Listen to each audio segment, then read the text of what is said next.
कैसे आप सब। स्वागत है आपका टीचिंग इंस्टीट्यूट यूट्यूब चैनल पे। बात करेंगे आज हम लोग चाइल्ड साइकोलॉजी, चाइल्ड डेवलपमेंट, बाल विकास, बाल मनोविज्ञान के टॉप 20 क्वेश्चंस। आज हम लोग करेंगे टॉप 20 क्वेश्चन, जिनमें से आपको यहाँ पर कमेंट करके बताने हैं 20 में से आपके कितने राइट आंसर हुए। तो चलिए शुरू करते हैं आज का पहला क्वेश्चन। सभी टीचिंग एग्ज़ाम्स में, जैसे कि आप सी टेट की एग्ज़ाम्स अगर देते हैं, सी टेट की एग्ज़ाम्स है, यूपी टेट की एग्ज़ाम्स है, बी टेट की एग्ज़ाम्स है, एच पी टेट की एग्ज़ाम्स है, रीट का है, एच टेट का है, जे टेट, जो भी टीचिंग एग्ज़ाम्स अपने स्टेट लेवल या फिर सेंट्रल लेवल पे देते हैं, D triple S B, K V S, N V S, सभी टीचिंग एग्ज़ाम्स को यहाँ पर ये इम्पोर्टेंट है। तो चलिए पहला क्वेश्चन आज हम लोग देखेंगे। पहला क्वेश्चन कहता है शिक्षा मनोविज्ञान है। ऑप्शन नंबर ए है व्यवहारिक विज्ञान, ऑप्शन बी है मानक विज्ञान, ऑप्शन नंबर सी है विशुद्ध विज्ञान, ऑप्शन नंबर डी है उपयुक्त में से कोई नहीं। तो यहाँ पर आपको राइट आंसर बताने हैं शिक्षा मनोविज्ञान की क्या राइट आंसर होंगे।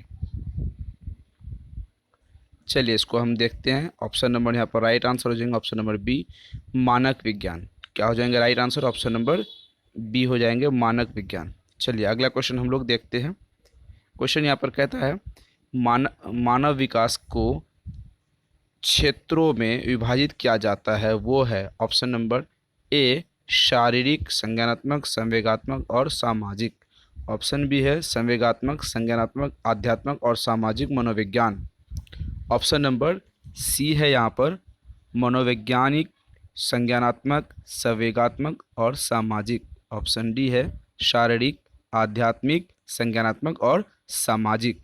तो यहाँ पर राइट आंसर आपको बताने हैं मानव विकास को क्षेत्रों में विभाजित किया जाता है, तो वो कौन से क्षेत्र होंगे। आपके सामने ऑप्शन है, आपको यहाँ पर राइट आंसर बताने हैं। चलिए बात करते हैं क्वेश्चन का राइट आंसर। ऑप्शन नंबर यहाँ पर ए हो जाएगा मानव विकास को जब हम मनुष्य के विकास की बात करते हैं, उसके क्षेत्रों में विभाजित क्या क्या सब आती है। विकास क्या होते हैं? शारीरिक विकास, हमारी शरीर की विकास होती है, संज्ञानात्मक विकास और संवेगात्मक, ये होती है मस्तिष्क संबंधी जितने विकास आते हैं, ये होती इमोशनल संबंधी। संवेगात्मक, ये हमारे जो फीलिंग संबंधी विकास आती हैं। अगर हमारे पास शारीरिक विकास आती है, तो शारीरिक विकास के बाद क्या आती है? संज्ञानात्मक, संज्ञानात्मक के बाद संवेगात्मक और सामाजिक, ये तीनों विकास। मनुष्य सामाजिक प्राणी है, क्योंकि उसमें सामाजिक विकास होना तो निर्भर रहता है, इसीलिए मनुष्य में सामाजिक विकास होना तय है। तो चलिए ऑप्शन नंबर ए यहाँ पर राइट आंसर हो जाएगा। तो option B, C and D क्यों नहीं होगा, इस संबंध में भी हम लोग बात कर लेंगे। संवेगात्मक विकास होना ज़रूरी है और संज्ञानात्मक विकास भी होना ज़रूरी है। आध्यात्मिक विकास होना यहाँ पर कोई मायने नहीं रखती है। आध्यात्मिक मतलब कोई जो थॉट होते हैं अपने धर्म के अकॉर्डिंग, वो इम्पोर्टेंट यहाँ पर मानव विकास में यहाँ पर नहीं दिया गया है। किताब की भाषा की अगर हम बात करेंगे तो चाइल्ड साइकोलॉजी, बाल विकास जब हम पढ़ते हैं तो यहाँ पर आध्यात्मिक की बात यहाँ पर इम्पोर्टेंस नहीं दी गई है। तो आगे बात करेंगे हम लोग सी के बारे में, मनोवैज्ञानिक, संज्ञानात्मक, संवेगात्मक और सामाजिक। मनोवैज्ञानिक की बात करेंगे, मानव विकास में शारीरिक विकास इम्पोर्टेंट होते हैं और मनोवैज्ञानिक विकास इम्पोर्टेंट यहाँ पर नहीं होते हैं। डी बात करेंगे, शारीरिक विकास होंगे, आध्यात्मिक विकास नहीं होंगे, संज्ञानात्मक विकास होंगे और सामाजिक विकास होंगे। तो ऑप्शन नंबर यहाँ पर ए में गलत कौन से हैं? ए में गलत होते हैं आध्यात्मिक, बी में मनोवैज्ञानिक और सी में बी में क्या, यहाँ पर डी में हो जाएंगे आध्यात्मिक और सी में मनोवैज्ञानिक और डी में क्या हो जाएंगे? आध्यात्मिक। ये तीनों गलत हो जाएंगे। तो राइट आंसर आपके हो जाएंगे शारीरिक, संज्ञानात्मक, संवेगात्मक और सामाजिक। कॉन्सेप्ट क्लियर है? आगे बढ़ते हैं हम लोग। क्वेश्चन देखेंगे हम। प्रारंभ में आत्मा का प्रयोग किस शास्त्र में किया जाता था? जो प्रारंभ में होती थी, आत्मा का प्रयोग किस शास्त्र के अंतर्गत आता था? ठीक है, ऑप्शन नंबर ए है शिक्षा शास्त्र, ऑप्शन नंबर बी है समाज शास्त्र, ऑप्शन नंबर डी है दर्शन शास्त्र, ऑप्शन नंबर सी है दर्शन शास्त्र, ऑप्शन नंबर डी है अर्थशास्त्र। प्रारंभिक में आत्मा का प्रयोग किस शास्त्र में किया जाता था, ये आपके राइट आंसर आपको बताने हैं। जल्दी इसका राइट आंसर बताइए। तो ऑप्शन नंबर यहाँ पर राइट आंसर हो जाएंगे दर्शन शास्त्र। कौन से फिलोसॉफी में होती थी आत्मा का विज्ञान। ये बहुत सारे क्वेश्चन में पूछा गया था, ये बिहार टेट में पूछा गया था और सी टेट दोनों टेट में ये क्वेश्चन आपको पूछा गया था। अगली बार जब हम क्वेश्चन बनाएंगे तो हम कौन से टेट में पूछा गया था ये मेंशन कर देंगे आपको। आगे बात करेंगे, विकासात्मक मनोविज्ञान में जीवन का अध्ययन किया जाता है। किसमें? विकासात्मक मनोविज्ञान में अध्ययन किया जाता है। ऑप्शन नंबर ए है किशोर अवस्था, ऑप्शन बी है जीवन प्रयत्न, ऑप्शन नंबर सी है जन्म में, ऑप्शन नंबर डी है गर्भकाल में। तो राइट आंसर आपको यहाँ पर बताने हैं। विकासात्मक मनोविज्ञान में जीवन का अध्ययन किया जाता था। तो राइट आंसर आपको यहाँ पर बताने हैं। जल्दी अपना राइट आंसर बताइए।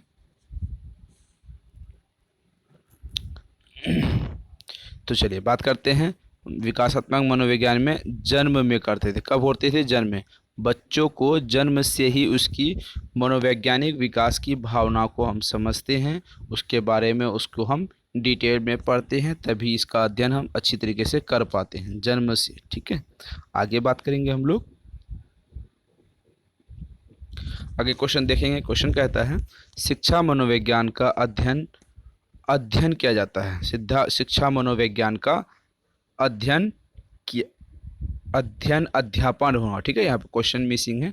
शिक्षा मनोविज्ञान का अध्ययन अध्यापक को कहा जाता है। ऑप्शन नंबर ए है इससे वह दूसरों को प्रभावित कर सके, ऑप्शन नंबर बी है इससे वह अपनी परीक्षाओं को में प्रथम आ सके, ऑप्शन नंबर सी है इसकी सहायता से अपने शिक्षण को अधिक प्रभावशाली बना सके, ऑप्शन नंबर डी है इससे शिक्षण को आत्मसंतुलन मिल सके। तो राइट आंसर आपको यहाँ पर बताने हैं।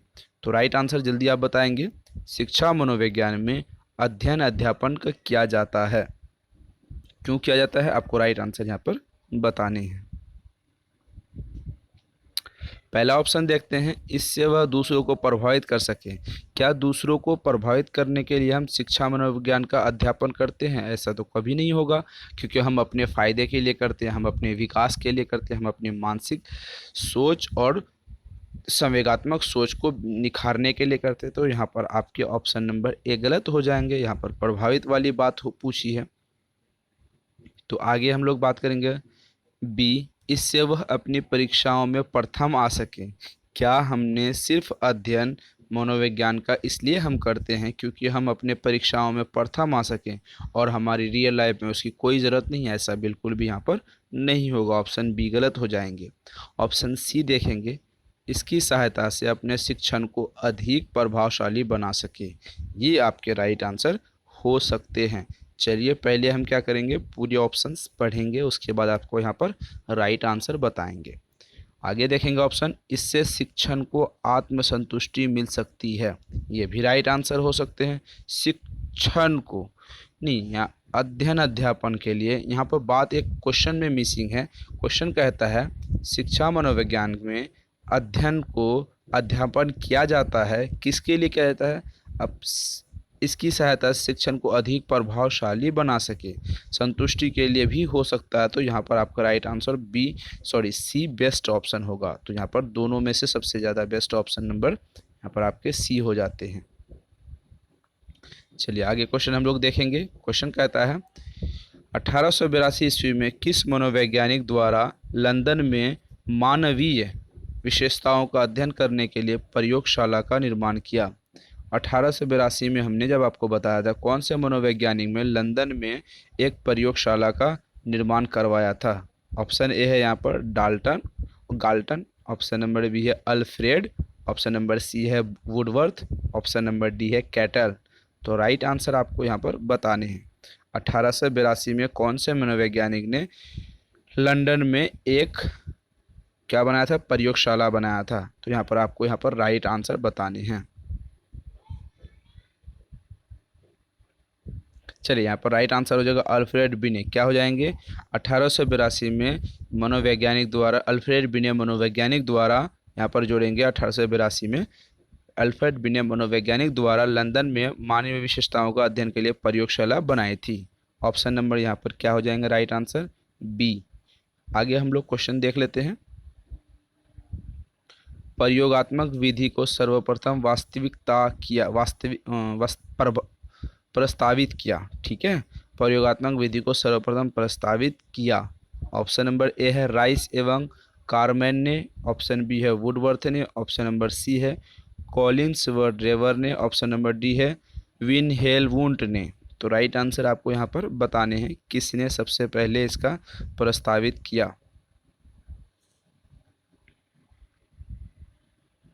तो यहाँ पर राइट आंसर हो जाएंगे विल्हेम वुड ने किया। ठीक है, option number D right answer हो जाएंगे। चलिए अगला क्वेश्चन देखते हैं। बाल मनोविज्ञान के अनुसार शिक्षा के क्षेत्र में मुख्य स्थान है। बाल मनोविज्ञान के अनुसार शिक्षा में किस क्षेत्र का मुख्य स्थान है। ऑप्शन नंबर ए है अध्यापन का, ऑप्शन बी है प्रशासक का, ऑप्शन बी है बालक का, ऑप्शन नंबर डी है अभिभावक का। तो राइट आंसर आपको यहाँ पर बताने हैं किसका राइट आंसर होंगे। यहाँ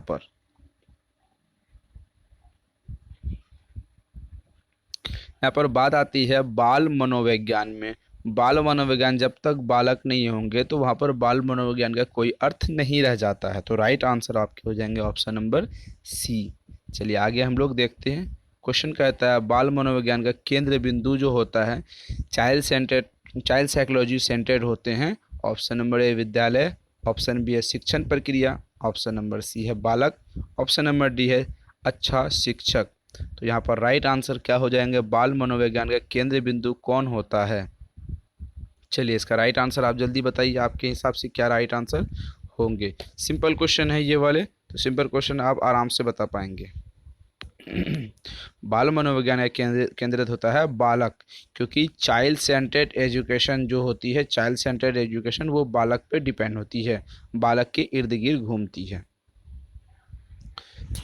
चलिए आगे क्वेश्चन हम लोग बात करेंगे।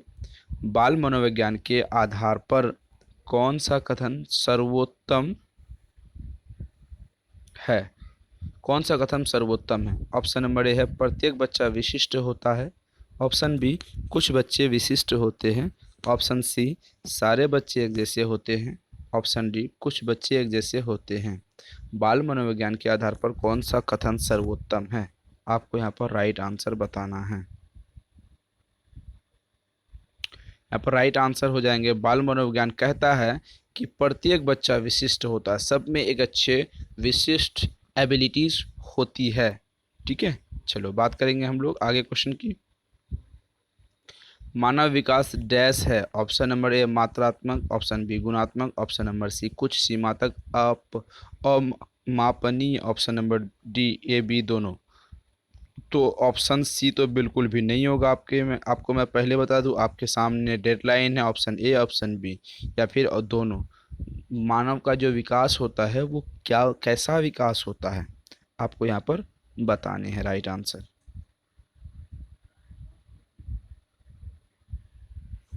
मानव का विकास मात्रात्मक होती है, गुणात्मक दोनों होती है। जब हमको हमारी हाइट बढ़ती है तो मात्रात्मक होती है, हम जो कुछ चीज़ सीखते हैं उसमें एबिलिटीज आती हैं तो वो क्या होते हैं, गुणात्मक दोनों होते हैं। आगे हम लोग क्वेश्चन देख लेते हैं। आगे क्वेश्चन कहता है निम्नलिखित में से कौन सा विकल्प शिक्षा मनोविज्ञान की एक सीमा है। ऑप्शन ए है बाल विकास की विभिन्न आवश्यकताओं का ज्ञान, ऑप्शन बी है कक्षा की समस्याओं का समाधान, ऑप्शन सी है बालक केंद्रित शिक्षा, ऑप्शन डी है व्यक्तित्व विभिन्नताओं की समस्या। तो यहाँ पर राइट आंसर आपको बताने हैं, आपके हिसाब से कौन सा सही राइट आंसर हो जाएंगे।